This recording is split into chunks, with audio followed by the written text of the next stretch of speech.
We have this coterie of rich franchises, the company now, that people want to engage with. It's the combination of creativity and new technology. When you add technology as one element and creativity as another, I think you get 1 and 1 equaling 4. Synergy loves company.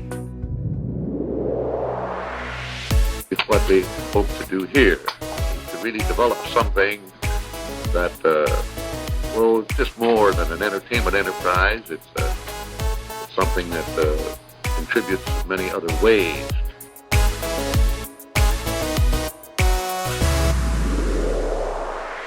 Hey, this is Synergy Loves Company, where we explore how Disney connects to everything. I'm Eric Hathorn, and keeping me company today is Mike Ross from the Rare Cuts Media Society. How are you today, Mike? I'm doing pretty well. Spring is in the air and finally getting out of the 30s up here in Minnesota, so that's nice. Up in the Great White North there, keeping it cold as long as possible, right? Yep. Nice. So you are here from the Rare Cuts Media Society, and on Rare Cuts Media Society, when you pick a movie, sometimes, I know I'm on the show too, I'm always afraid you're going to pick something scary because you do like the scary movies, and sometimes you pick them. But you're here to talk about someone who I think is really scary, and that's Vincent Price. And of course, we're going to talk about Vincent Price with Disney. But I want to kind of get started and ask you, First, let's take Disney. Okay. Let's say, what's your relationship with Disney like? It is a Disney show. We'll start with Disney. Disney, I kind of have this love-hate relationship. Love because they have so many properties that I enjoy and love, and they've acquired them over the years. But then I also have issues with, taking care of their animators and artists who are the ones that are actually creating the content. It's always kind of been a struggling point for Disney, but overall, I've been to Disney World, going to be going to Disneyland at some point. Nice, but yeah, I'm not like a huge Disney fan, but again, the things that they've acquired, like Marvel and Star Wars, plus I love all their animated features. I mean, I still remember getting Lion King as a kid, and I would watch it. And then, back in the day, VHS, we had the standalone Uber rewinder that you put it in, so it'd be rewound in like 30 seconds, and I'd watch it again. Just zip it real fast, yeah. Yeah, and I've been keeping up with the latest releases. So like Encanto, it's a beautiful movie. Definitely, but don't talk about Bruno. I love that song, man. Oh. That's a great song. We won't talk about Bruno, but we are going to talk about Vincent Price, who is one of those scary guys that I know you're a fan of, that is like, one of those, is Mike going to pick a scary movie kind of thing. Vincent Price, I know you're a big fan, so tell me a little bit about your Vincent Price fandom, because he's done so much. He really has. I mean, I would say that most people in America anyway, that has had access to see ABC around Easter time, probably had their first interaction with Vincent Price in the Ten Commandments. That's right. With Charlton Heston. He's a slave owner in that. But he's really, he has the same charisma in that film as many of his others. So it's like, that's kind of one of my first memories of him. But then the first film I probably actually watched where he was the lead was House on Haunted Hill, years and years ago, when it actually, I think it made its TV debut on Svengoolie. I grew up, Svengoolie was a big deal in our house. If you were in the Chicagoland, Berwyn area, you were familiar with Svengoolie. You'd put on all these old horror and monster movies, and one night it was House on Haunted Hill, and that movie, it struck me so differently than others, because we watched a lot of horror movies where it was just monster slasher scary, where that was a film that was more psychological, and I hadn't really seen a film like that at that point. But from there, I've watched quite a few of his films, and in particular, some of my favorites are his renditions of Edgar Allan Poe. I believe it was Roger Corman did a whole series of Edgar Allan Poe adaptations into film. And then, of course, his career just kept going and ended up doing things like in Edward Scissorhands. That was one of his final roles. But yeah, no, he's a lovely person. He is not the person he is in the movies. That's the hard thing to do. When you brought up the Ten Commandments, I was like, oh, that's right. He was in the Ten Commandments, and he's not necessarily the most scary. I always think of him as like a creepy. When he comes on, it's going to be creepy, but that's not, in that role. I guess he's not that creepy Vincent Price that we get. He's still despicable, So- though. I mean, in that role. Oh, for sure. He's playing a bad guy there, but yeah, not necessarily the creepy bad guy, just kind of a all around general bad dude. So the first thing I want to kind of mention about Vincent Price and his Disney connections, because of course it's all about the Disney connections, is he grew up in Missouri.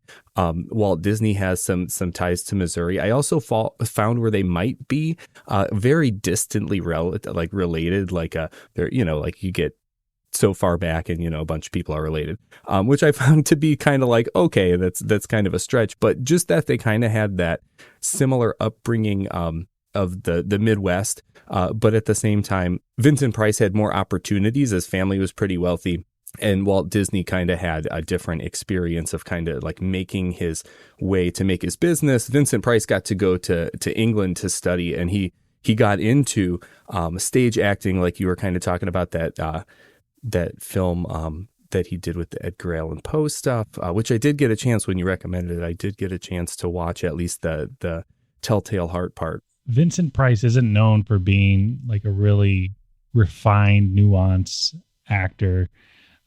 He's always been seen as this kind of over the top. A lot of his acting seems exaggerated. But knowing his background, knowing that, he studied theater and, he didn't really have any formal training. He just kind of got into it. He was a fan of it. And his first experiences were theater acting. When you think about theater acting, it is more exaggerated because you're playing to a full auditorium. You don't have the benefit of a close-up or a tighter shot. So you see him in these films, and the acting seems exaggerated. And people think, oh, what an over actor he is. But then something like I have recommended, which is it's a film called An Evening with Edgar Allan Poe. And Vincent Price acts out, I believe, 3 short stories by Edgar Allan Poe. It's just himself in the various roles reading. And the one that's really well done is Telltale Heart. And you can feel that presence that he brings. And it's a tremendous performance. And suddenly you see him in that role and you understand how and why he acts the way he does in other movies. But no, that's one of my favorite pieces that he's worked on. Nice. So yeah, that one, when you did recommend it, I was like, okay, I'm going to try to find it. I didn't find the best quality of it. I found kind of a version on YouTube just to kind of watch it in a pinch like that. But it was, from what I saw, and I watched the first one, The Telltale Heart, it was really pretty great. I do appreciate Edgar Allan Poe, even though he's scary too, because I don't like the scary. But it was, you can't deny it was a good kind of like a stage one-man show kind of Broadway kind of experience that was. So no, that was definitely a good recommendation from you on that one. Let's get into some of his other movies. It's kind of surprising that, him and Walt Disney were coming up at the same time, both from Missouri, and Walt never put him in a Disney movie. Even though he was in tons and tons of movies. I think it has a little something to do with like what Vincent Price was known for and what Walt Disney was known for, and those things not really mixing too well. But let's go through some of Vincent Price's movies that are kind of notable things that stand out to you, just to kind of get a sense of, you gave us that Evening with Edgar Allan Poe, but some other things maybe that are iconic or that stand out to you. Sure. Well, part of it was Vincent Price, he himself kind of knew that he was never going to be kind of that starring lead role. And he didn't feel like he could bring that kind of presence and character, where he really found his niche was when he started to play the villain. And he started to enjoy doing those roles because he started to see, the villain you shouldn't just see the villain as the bad guy and being this one-dimensional character. He saw the villain as being a very complex role, and multifaceted, and you had to try to express all that. It was just overall a more interesting part to play. So a lot of people would say, "Wow, he got typecast," but no, he actually enjoyed doing those roles. I think one of my other favorite Vincent Price films was The Last Man on Earth, the first film adaptation of I Am Legend. Not the Omega Man. No. Sorry. Again, with Charleston Heston, but right? No. Sorry to derail you. No.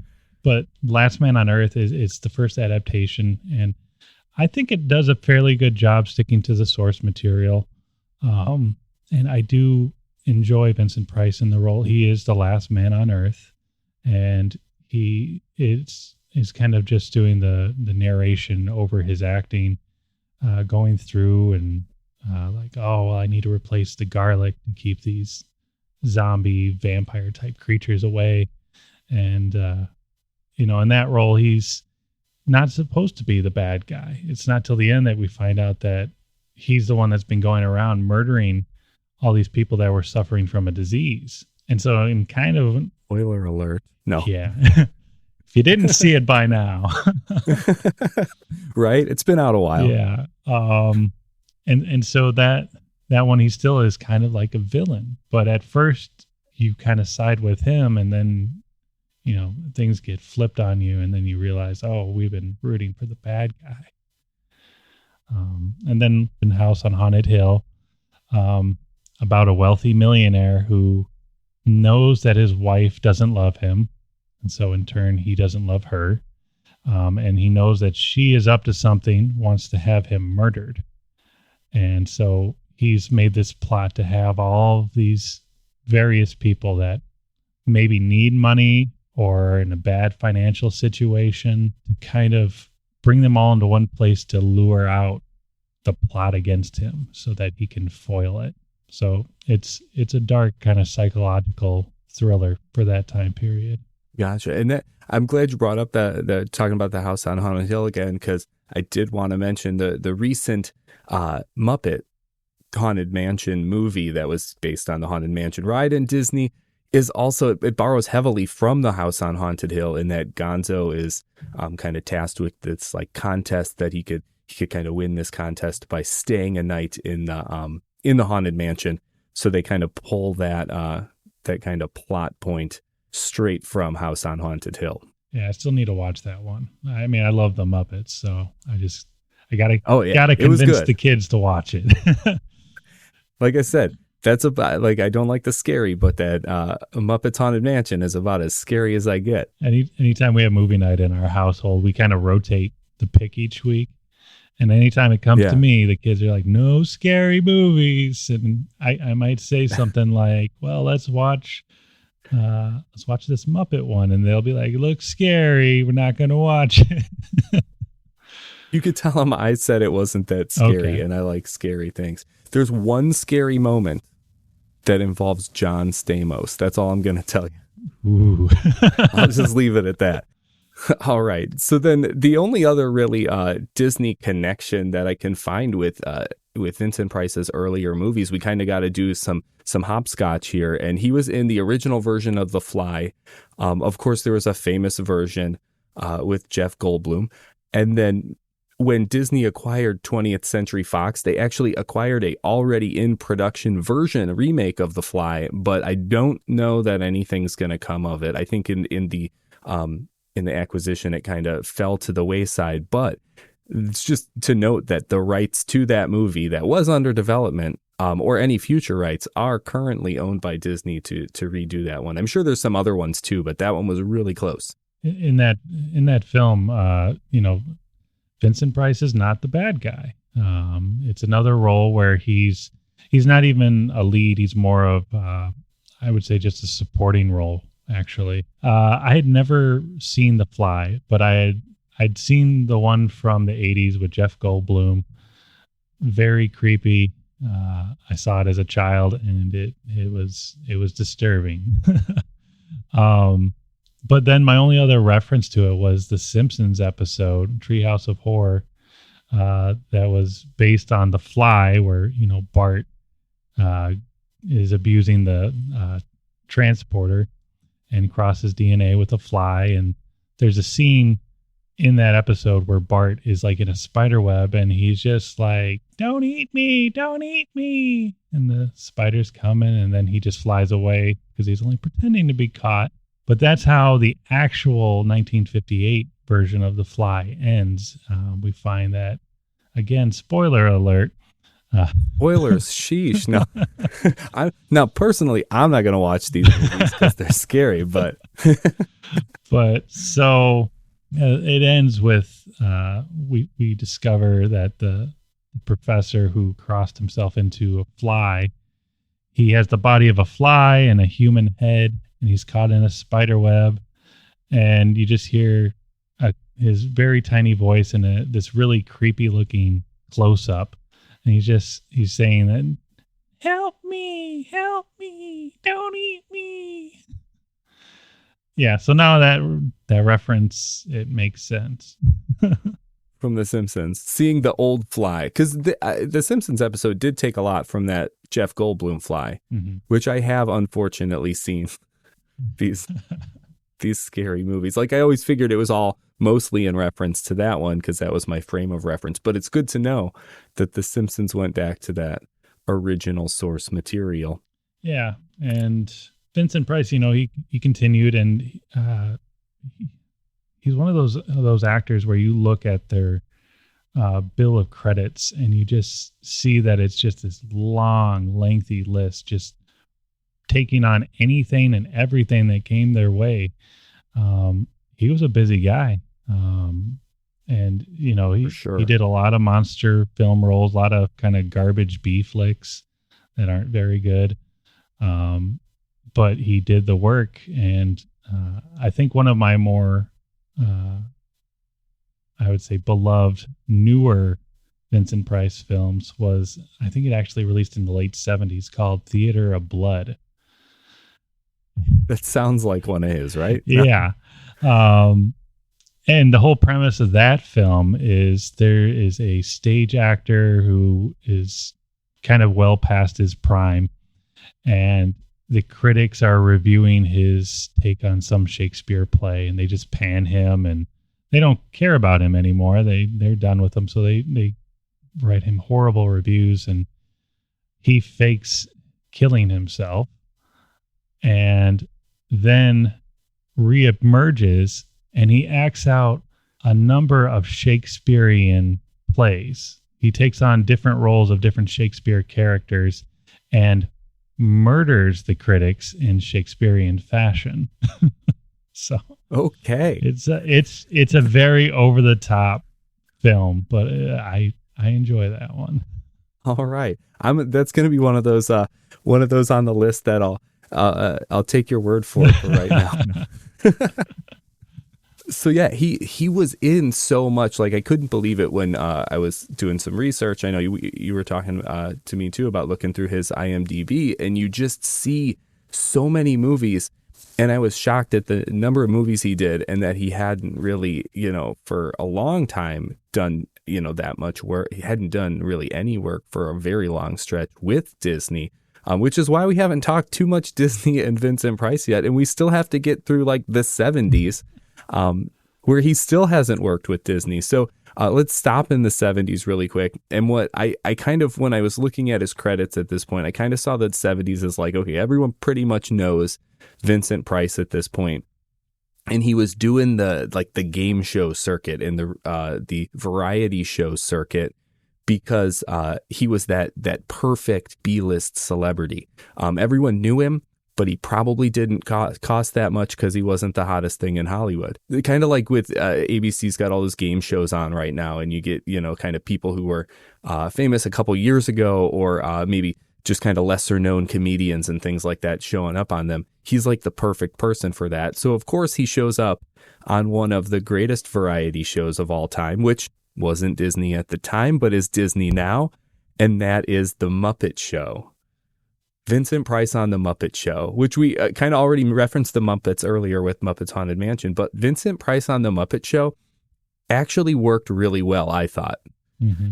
Him and the Muppets have that that kind of that strangeness, because I think correct me if I'm wrong, but Vincent Price's scariness is like in that eerie strangeness sometimes, that he kind of uneasiness.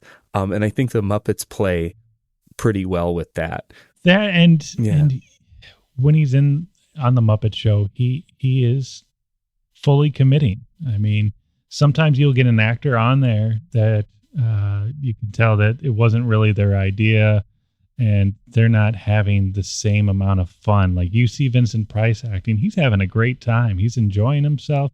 He's treating the Muppets as though they're real, which is very nice because they are real, right? Of course. So like Vincent Price and the Muppets, weird situations, like it's lovely. Mm-hmm. I thought it was really well. And they kind of play up the like goofy scariness with it. They have kind of like a spooky house and a whole like horror movie vibe going on in that episode of The Muppet Show. Mm-hmm. Of course, love the Muppets. It's like, I will say the Muppets is one of the few things that I'll like, even though it wasn't Disney when it was recorded, I'm like, it's Disney. Let's count it right now. And I know some Jim Henson purists will not like me for that, but it's in the fold now. All right. So Vincent Price, Muppet Show, he's on the kind of the variety circuit. He kind of is that voice that people know. And he shows up on this documentary that comes out in the late 70s about roller coasters in the United States called America Screams. And it's not a big section. It's maybe like an hour-long documentary, but it's got a chunk that's about Disneyland because it's talking about like the evolution of the theme park, amusement park, and all that stuff. So this is like the first time you hear Vincent Price talking about Disney. But does Vincent Price make sense to narrate a roller coaster documentary? I mean, it's called America Screams, so I get the Screams thing. But what are your thoughts as a fan on that? Does that work? Like you said, I mean, he fell into kind of that just that realm of doing random TV work. And I mean, you think about all the stuff that, at the time probably would seem strange, like William Shatner hosting Rescue 911. I mean, yeah, I think it works for Vincent Price to be a part of something like that. Plus, I think he also enjoyed roller coasters, but it is kind of a little bit strange that, at this time he's like in his 60s talking about roller coasters, which, you would think it'd be like a younger host or someone like that would be promoting these state-of-the-art new rides and stuff. But I love listening to him. I mean, his voice is iconic, and I could listen to him just talk about whatever. And in this case, it's roller coasters. All right, I'm on board. I'll listen. I am glad you said that about him because I have different feelings about his voice. And I'm interested to hear what you think later on when we start talking. We're talking about roller coasters here. We're going to talk about the Disney parks again later, and I'm interested to hear what you think about some of the stuff that he does for the parks, because it's all voice work and it's interesting. Actually, we're going to get into a realm where he does a lot of voice work for Disney right now. And it kind of comes in the early 80s here. And I think we could thank Tim Burton for basically all of this. This is where Vincent Price and Disney are going to come together, and we're actually going to get some Vincent Price working on Disney projects. And I'm really going to say it's all thanks to Tim Burton. Now, before we get in there, there's going to be some spots where we will talk about Tim Burton, but I think, Mike, I'm going to have you come on another time to just talk about Tim Burton, because that could be maybe like 3 shows of just talking about Disney and Tim Burton, because there's so much history back there, some of it not so nice. But we'll save some Tim Burton for the other day, but we do have to dabble into his story a little bit here. Just to segue into this, at Sure. the time, Tim Burton, at the beginning of the 80s, he's helping out and as an animator for like Fox and the Hound. He's working on that type of feature. So he's known. And so, yeah, I think that he probably would have some clout with being able to pull some people, especially like Vincent Price, who was an icon to him. For sure. And I think you saying that Vincent Price was an icon to him is perfect for talking about Vincent. The Tim Burton, is it stop motion animation? I'm sure it is. Yeah. I kind of feel like Tim Burton wrote the short about himself. But it's about a young child who's obsessed with Vincent Price. And then, of course, Vincent Price is narrating it. Mm-hmm. And it's totally Tim Burton. It just looks Tim Burton. Yeah. I don't know how else to describe that. Like, it just looks like Nightmare Before Christmas. It looks like, stripes and swirl kind of thing. He does Beetlejuice kind of feel. Mm-hmm. It's got that Tim Burton feel. Yeah. And even the poetry, I mean, because it's kind of like a stop motion poetry. Tim Burton has, great interest and has written his own books of poetry. So it feels very similar. And, this was the first videotape of it, at least the first one that is owned by Disney. I do feel personally that he was the driving force, like we were kind of saying before, in bringing Vincent Price on board. So there's this other thing that Tim Burton and Vincent Price do. And this is one of those things we'll have to talk more in depth when we talk about Tim Burton. Yeah. Vincent Price is only loosely tied to this because it's in October of '82. Both Vincent and Tim Burton's Hansel and Gretel are kind of packaged together as like a special presentation on the Disney Channel, as the Disney Channel's pretty new. And they only showed one time, and it was Vincent, and then Hansel and Gretel happens, and Hansel and Gretel, because of this packaging, comes with Vincent Price doing a little intro for it. So, like, of course, I was like, I'm going to check this out. Vincent Price does the intro, and then what happened after that intro blew my mind of, like, just what is this Tim Burton Hansel and Gretel thing that I'm looking at? So this is a loosely tied to Tim Burton and Vincent Price kind of connection, but I think we got to talk about it. It is bizarre. I watched it twice. For me, not liking scary things, it's not scary. Well, it is scary. It's uncomfortable. It's weird. It's uncomfortable. It's uncomfortable. I think that's the best way to describe it. I think you hit it on the head. It is very uncomfortable. It's very Tim Burton, and it's a live action like story of Hansel and Gretel, but it's done in a very, I don't know, just a very strange and unnerving way. And part of that was Tim Burton also had a huge interest in Japanese film at that time. So it kind of explains they have some Asian actors and actresses that they pulled for this film. I think I read that they had about $160,000 to produce this. And so like even like some of the acting, some of the cinematography is more derivative of what he was going for, which would be like a Godzilla type film. Gotcha. So the acting is kind of exaggerated, like our friend Vincent Price. Maybe that's the theme here. But I would say that this is like dark Tim Burton mixed together with the craziest episode of Pee-wee's Playhouse. Pee-wee's Playhouse, which the movie was directed by Tim Burton. So it makes sense. I mean, It's all in the it's all connected. But no, that's the Pee-wee's Playhouse is a good frame of reference for it. It is a weird one. And like I said too, it's a very Tim Burton thing that I think one day we'll have to have you back to talk about Tim Burton, because I know you're a fan and there's a lot we could get into there. Yeah. Even with the stuff he did with Touchstone and things like that. But yeah, so those two are a little package deal. But there's another 1982 short that features Vincent Price. And my theory is he was working down the hall with Tim Burton and they were like, hey, Vincent Price is in the sound studio today. Let's do this real quick because he's here. Let's get some audio from him because it could be great. We're just coming 82. We're coming off of we're coming off of Michael Jackson's Thriller. He did that narration rap kind of thing at the end. They call it a rap, but it's not. He got nothing for that. He got nothing for that? He got zero.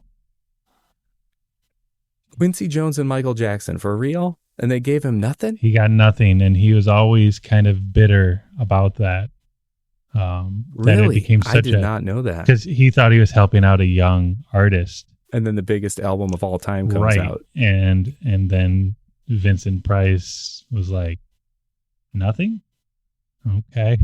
Crickets. Yeah. Yikes. Oh, man. Because he didn't know. He had no Oh. idea that this was going to blow up and be one of the biggest songs and albums ever. For real. And the title track, too, Thriller. He's on it and nothing. Yowza. That gives me a different perspective on that whole thing. Yeah. Man. Because that's one of my big Vincent Price frames of reference personally. I mean, yeah. So I'm convinced he was down the hall. They heard his laugh on Thriller. And they come and some of the other animators are making this Fun with Mr. Future, and they grab Vincent Price. And I'm going to say, I didn't tell you why I put this on the list of things I wanted to talk about. I left you to do your own research. And could you tell us about your experience of figuring out why I put this on there? Well, I never had cable or anything like that growing up. I didn't have Disney Channel, and I had no idea what kind of programming was going on the Disney Channel. And after I saw Apparently weird stuff in the early 80s. Yeah, after I saw the Hansel and Gretel Tim Burton film, I was like, was this the norm? Like, were they producing weird, bizarre films on like a weekly or monthly basis? But then Fun with Mr. Future, it's a bizarre animation in and of itself. It was on this list along with Vincent Price, and I couldn't find any reason why I was watching this. And the only thing I could think was, is the laughter of the crazy professor on this Vincent Price? And so I actually had to look it up, and I found on his IMDb that there was a credit for his voice as the mad scientist. There you just go. random stuff. And it's just maniacal laughter. It's just very maniacal laughter. And it's higher pitched than his laugh on Thriller. Like, it's not that, like, he's a little lower register on Thriller, but this is like higher. Like, it's they had to get, I hope there's a tape somewhere of him like for like 45 minutes just laughing, and they just took the best parts, because it's some creepy stuff. But no, so it's a weird little short, and there's at one part there's like an audio animatronic that doesn't have skin on it that's talking. It used to be one of the Great Moments with Mr. Lincoln animatronics that they took the skin off, and that's Mr. Future, and he's talking, and then there's it's kind of a strange thing. Yeah. It's kind of a mix of live action and animation together. But I'm pretty sure I got to be almost 100% sure that he was working with Tim Burton, and they were like, oh, Vincent Price is here. He's got that great laugh. Let's get him to come in and record this. Hopefully he saw money from this, even though he didn't from Thriller. Well, I definitely get the impression that Vincent Price, especially later in his career, seemed to just be taking on any and every project that came his way. I know that he had some financially hard times where, he was broke, and so I think that kind of reinforced that nature of, I just need to work. I need to earn money. I have to work. And so, I mean, I think it's probably around late 70s and into the 80s. you start seeing he does a lot of commercial work too. Like he's doing commercials for board games, children's board games, and he's doing advertisements for VHS tapes and stuff like that. And again, mostly reprising kind of a creepy presence in these roles. The creepy presence thing is something I know, like you say you could listen to him talk forever. I have trouble getting over the creepy presence. And one of the instances I have with this, when we're talking Disney Channel, so Tim Burton leaves Disney. We're not getting into that whole thing. It's right around the same time that the company restructures, gets Michael Eisner in. I don't know if that's the reason. I don't know if Eisner didn't like Tim Burton. I'm like creating these like imaginary beefs. But like Tim Burton was kind of always like a square peg in the round hole Disney situation, because Disney had that like, this is what we were, this is what we stand for, and his stuff was sometimes unnerving. So Tim Burton leaves, Vincent Price sticks around, and we get another Disney Channel thing with Vincent Price, and that is the Read, Write, and Draw on Disney Channel. So these are like little interstitial segments that would go between shows because Disney Channel originally didn't have commercials. It was a pay channel. I know I didn't have, even though we had cable earlier, we didn't have the Disney Channel till it became free. And this is back from when it was a pay channel. So these little things have Vincent Price reading like the beginning of a story that would be published in Disney Channel magazine. And then viewers, children, are encouraged to finish the story, send it in, and include a little illustration for Vincent Price to read. I watched these, and I actually enjoyed them, but I always, hearing his voice, was expecting the story to take a turn for the worse. Because it's him.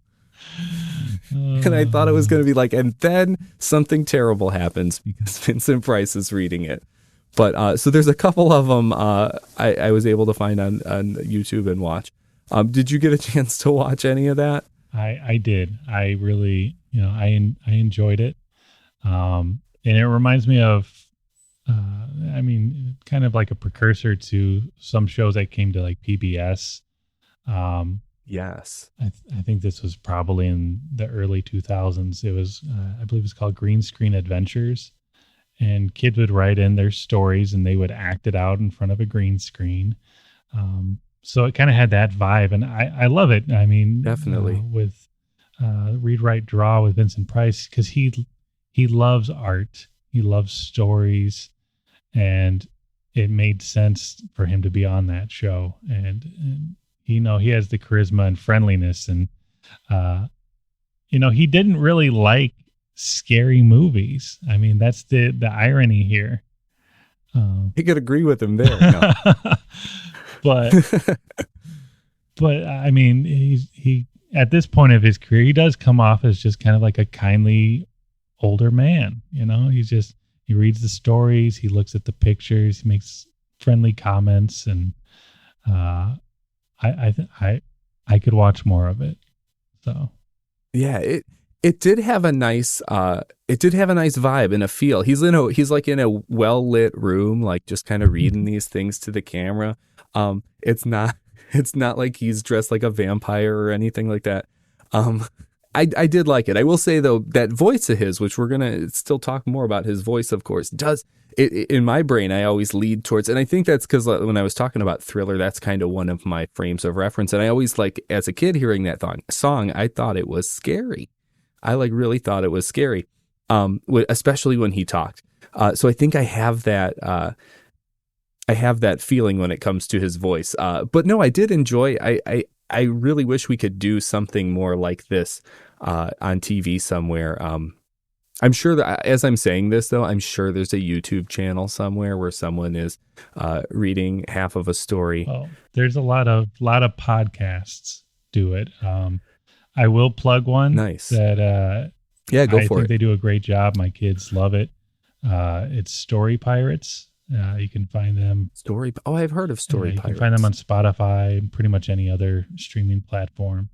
But they have like their own kind of overarching story. But while they're doing that, they'll also integrate and act out kid stories that write in, and then they'll actually talk to the children who wrote the stories. Oh, So cool. it's a pretty neat podcast, especially if you got young kids. Yeah, no, I'll definitely have to check that out with the kids because that sounds pretty cool. And of course, no Vincent Price voice to creep me out. No. All right. So, as we were talking about, Vincent Price continues to work with Disney. He's actually working with Disney at this point. And he gets kind of a big Disney role, which plays really well into what you were telling us about the role of a villain, and how he liked to get in the villain's head and kind of like develop that character. He gets to play a Disney animated villain in The Great Mouse Detective as Ratigan. In my memory of Ratigan, I had to do a double take and be like, was that Vincent Price? And then when I watched it again, because I hadn't watched it in a few years, quite a few years, I was like, how did I not know that it's totally Vincent Price? How did I not remember that was him? I think, and you know, you were kind of saying about his acting style. What do you think about how he plays Ratigan? How does Ratigan come off to you as a villain? I know you were talking about having watched this with your children recently. Yeah. How did that go? The kids liked it.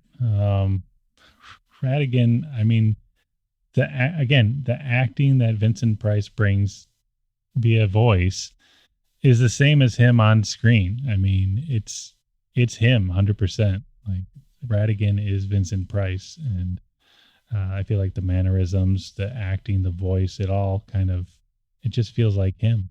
He does get the range too, from the just giant mouse feeling to the enraged crazy rat throughout the film. Kind of the mob boss feel going on too. He kind of gets a lot of different things. So when you were talking about his process earlier, I was like, my brain kept going to Ratigan, of course, because that's where I'm thinking. But I was like, no, that totally makes sense, and I think he was pretty perfect for that role.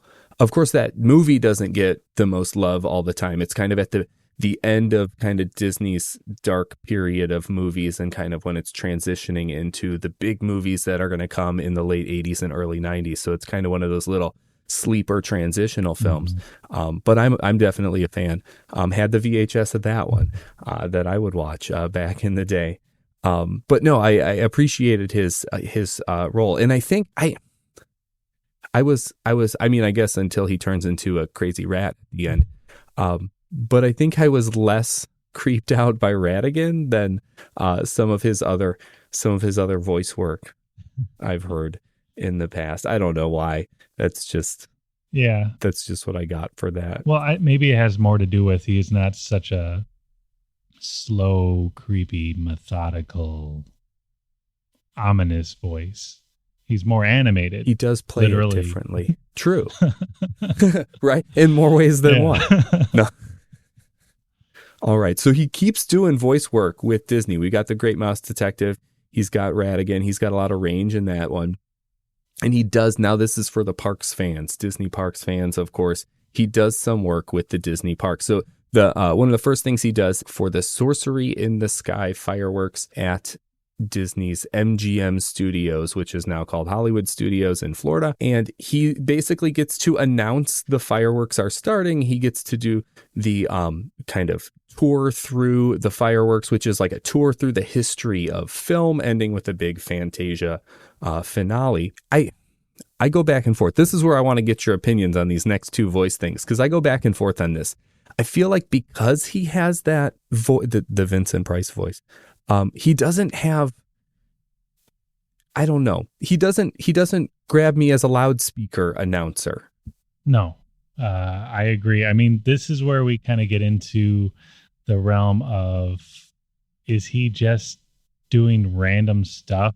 Because that's what it kind of feels like. I mean, I wouldn't see him as being the announcer introducing this fireworks show.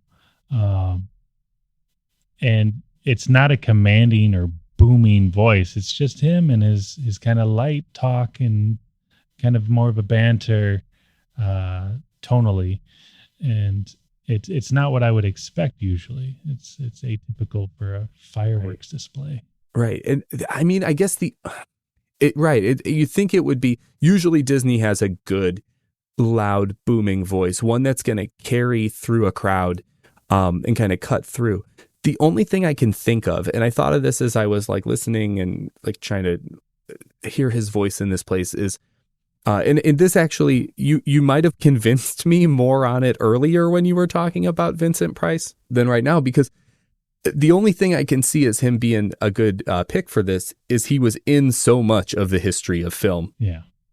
And he played such a role in so many films that when they were looking for someone to represent kind of the breadth of film of all of Hollywood, he was in so much. A lot of kind of B movies and scary stuff, but like you said, he's been in those big budget films too. We talked about the 10 Commandments. And I kind of see maybe that's the reason. And not just film, though. He had a tremendous love of art and music and classical. So, I mean, I get it from that point, but still, it's like, is he the right choice for this? Yeah. Is probably not. Do I still enjoy it for my own weird reasons? Yeah. But that's more or less me. You'll listen to it's it. more or less me enjoying his voice, and I'm not a huge fireworks person. So. Gotcha. Listen to the voice, not the fireworks. So that's one of the things he does for the parks, is that loudspeaker announcement before and during that the Sorcery in the Sky fireworks, which I think we agree doesn't work as well as we would have maybe hoped it would with Vincent Price. But he does something else, which I know I'll give away my answer. I think it works well, maybe even more well than the American version, Phantom Manor, which I think, I've never been to France, but from ride-through videos and things, Phantom Manor is exponentially more scary than the Haunted Mansion, in my opinion. And Vincent Price's voice, I think, helps it along the way, for sure. He is the kind of ghost host person. So in the Haunted Mansion, there's the ghost host, and the voice of Paul Frees is the actor who does it. His voice is so low, and he does like the "Welcome, foolish mortals." It's like a booming kind of thing like that. We're talking about the booming versus the Vincent Price, maybe kind of different style of voice. In the Haunted Mansion, it has that booming feel. In the U.S. versions, it has that, and then goes through the narration of the ride. It kind of follows you through. What do you think about in trying to scare someone? I mean, I guess the American rides aren't trying to scare us as much, but the French one, from what I've heard, French people can handle a lot more scary stuff than the average American, me pointing to myself here, who doesn't like horror stuff. What do you think about Vincent Price as the announcer of a Haunted Mansion ride? I think he's the perfect candidate for that. I mean, his love of like Edgar Allan Poe, just his overall catalog of characters he's played. He's perfectly suited for the role. And so hearing his voice, and he recorded it originally in English and French. He did the dialogue. Later they replaced the dialogue with an actual French speaker. Probably because some of the pronunciation wasn't quite accurate, but it's still effective. And I mean, you had found a video where they were doing some of the voiceover recordings for it. And yeah. And again, he's just having a good time. I mean, I think at that point, probably in his 70s or close to it, but he's just having a good time. And the people in the room are just like loving it. And he's doing his maniacal laughter for the ride. And the thing is, it's friendly and ominous. His voice is not that deep, trying to torment or terrify. It's inviting you, come along, on this horrific journey. We don't want to lose you so soon. I'm not gonna lie. I tried to get my best Vincent Price voice, and I can't do it because he's got this weird blend of low and high, where he kind of sings song, moves back through them. And like you did say, it's friendly, but it's also scary at the same time. Yeah, I mean, those are some of my favorite kind of villains, are the ones that are smiling while saying something horrible to you. And yeah, he kind of hits that on the head. He could do that so well. But I will say this, I do love that Yeah. song, Grim Grinning Ghost. That's one of my favorite Disney songs. Yes. I think that's when I love the Haunted Mansion, because the mood just lightens up. Even though it's still dark at that point. The mood, there's no like bride trying to kill you anymore. You're just hanging out in the graveyard and loving the music. No, that is a great song. It's a very Vincent Price ride. Like when you think of the concept of the ride, it's very in the American version. I can speak for it's spooky enough, but friendly enough. Yeah, and then as we kind of come to the twilight of Vincent Price's career, now it's owned by Disney, Edward Scissorhands. Yes, It's another one of those early roles that I saw him in when I was a kid, and I didn't really realize who it was. But it's clearly Vincent Price. He's in the film kind of at the beginning, the middle, and the end. And for me, it's kind of hard to watch because I do love Vincent Price, and this is kind of it. This is his last film, and again, spoiler alert: the inventor, the brilliant inventor in Edward Scissorhands, yes, dies right before he's able to finish Edward. And for me, that part is still just so heartbreaking. And it's like, he was still producing great roles. I would still enjoy watching him in films, but unfortunately he passed away in 1993. At that time too, that's when Disney did replace his voice in the Sorcery in the Sky show around then. So his voice only lasted in that show until he did pass away. And that bringing up Edward Scissorhands and that kind of relationship, it's kind of weird that he passed away right around then, when that relationship between Edward Scissorhands and the scientist there. I kind of feel like Tim Burton and Vincent Price had that kind of similar connection, in that the inspiration that Tim Burton got from Vincent Price. Definitely. So thank you for talking to me about Disney and Vincent Price. I do want to talk a little bit about the Rare Cuts Media Society. We talked about it at the beginning. I did have the other co-hosts on. We saved the best for last. Mike, you're the last member of the Rare Cuts Media Society I had to have on the show. Do you want to tell everyone about Rare Cuts Media Society a little bit? Sure. Rare Cuts Media Society, we kind of look into and try to revisit either forms of media that have been overlooked, or are underrated, or are just very, very obscure, and people aren't able to find it without someone bringing it up.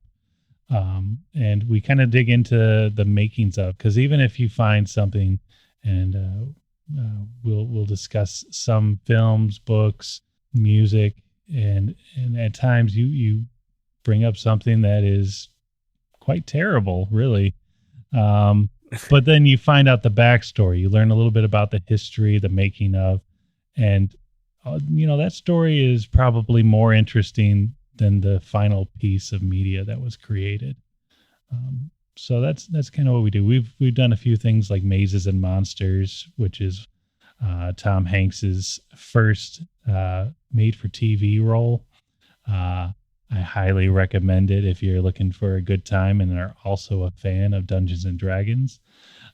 We've also looked at some other pieces like Def Leppard, but not their best album, just to get people's ideas and feedback on, is this a good album? Is it not a good album? Why not?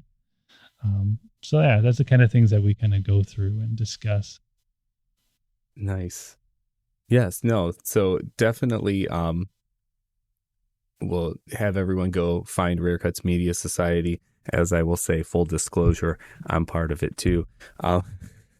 So find us both, if you liked us talking here, find us both there at rarecutsmediasociety.com.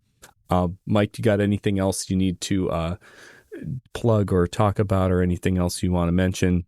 Love discussing some Vincent Price. If you're unfamiliar with Vincent Price, there's quite a few films for you to get started on. But I would definitely start with some of the ones we've discussed here: House on Haunted Hill, Evening with Edgar Allan Poe, The Great Mouse Detective. Great Mouse Detective, yeah. Got to keep it with Disney. Of course. Of course. That's the one to start with, everyone. And you can watch it with your children, so. Of course, right, exactly. Some of those other ones you're talking about, like Theater of Blood, I don't think that one's going to cut it with the kids. Well, I tried to watch Last Man on Earth with my children once. It started off promising, but then things started to get a little unsettling for them, and I had to turn it off. But yeah, start with Great Mouse Detective, and maybe it'll blossom from there. There you go. Expose them to the family movies that he was a part of and all that first, and then move on to the scary things. Well, thanks for having me. Yeah, I was just going to say thanks for coming on the show. Like I said, I'll have to have you back to talk about some other things that you're interested in, plus Disney. Maybe Tim Burton. We kind of got into him a little bit today. And of course, everyone out there, thanks for listening. And if you want to catch up with me, you could go to synergylovescompany.com, or you can find me on Twitter at Eric H. Synergy. Have a great rest of your whatever this is, your morning, your evening, and I will talk to you later.